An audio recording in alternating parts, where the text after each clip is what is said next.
Most people think a Swedish smorgasbord is just a buffet. It isn't, at least not in the usual way. A smorgasbord is a traditional Swedish way of serving food. A table filled with different dishes, cold and warm, simple and rich, but not random.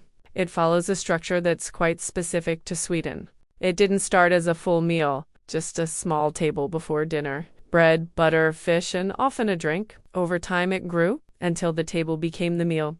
There is still an order to it. You don't take everything at once. You move through the table in steps, usually starting with fish. Pickled herring, salmon, cold dishes, eaten first before anything heavier. Then come the warm dishes, meatballs, sausages, potatoes, things that make you reconsider your portion sizes.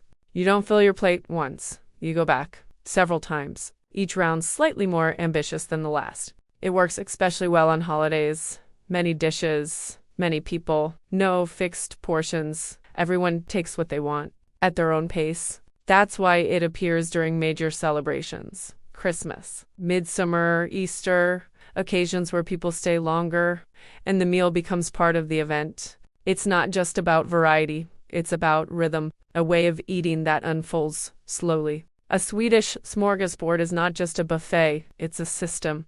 And once you understand it, you stop making your first plate too large.